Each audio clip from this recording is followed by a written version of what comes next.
शहर के ward number 10 के कुम्हारान मोहल्ले में सीवरेज लाइन बंद होने से कई गरीब लोगों के आशियाने और इन आशियानों में रहने वाले लोगों की जान पर बनाई है।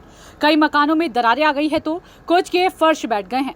आशियानों के साथ साथ अपनी जान पर बनाए खतरे को देखते हुए कुछ लोग यहां से दूसरी जगह सामान समेत पलायन करने को मजबूर हो गए हैं। वार्ड नंबर 10 के कुम्हारान मोहल्ले की बैंड मार्केट के पास गरीब लोगों के आशियाने हैं।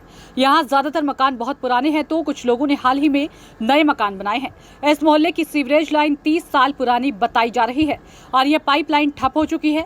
सीवरेज लाइन ठप होने से सीवरेज का गंदा पानी धीरे धीरे मकानों की नींवों से नीचे रिसता जा रहा है। इससे कई मकानों में दरार आ गई है तो कुछ मकानों के फर्श बैठ गए हैं।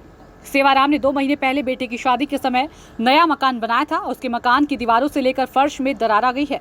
सेवाराम का कहना है कि मकान निर्माण पर उसने जीवन भर की जमा पूंजी लगा दी थी। सीवरेज की लाइन ठप होने से उसके मकान के लिए बहुत बड़ा खतरा पैदा हो गया है। इसी मोहल्ले के अमित खरोड़, राजेंद्र खरोड़, बलवान सिंह, प्रदीप खरोड़ आदि के मकानों में भी मोटी दरारें आ गई है।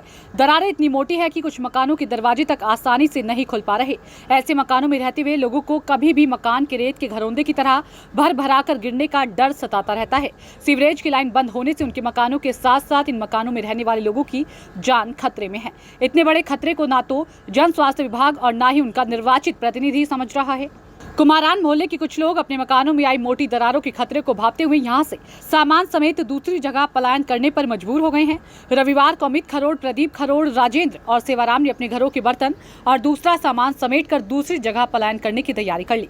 इन लोगों ने कहा कि उनके आशियाने तो खतरे में है ही, इससे बड़ा खतरा उनके परिजनों के लिए है। मकानों की हालत यह हो गई है कि वह कभी भी गिर सकते हैं और इससे बड़ा जानी नुकसान हो सकता है। इन लोगों ने कहा कि उन्होंने सीवरेज की लाइन बंद होने से सीवरेज के गंदे पानी के मकानों के नीचे रिसने और इससे मकानों को पैदा हो रहे खतरे से अपने निवर्तमान पार्षद रिंकू नागर को भी अवगत करवाया था, लेकिन समस्या का समाधान नहीं हुआ। मकानों में आई दरारें तथा यहां से समेटा गया सामान दिखाते हुए इन लोगों ने कहा कि पलायन करना उनकी मजबूरी है।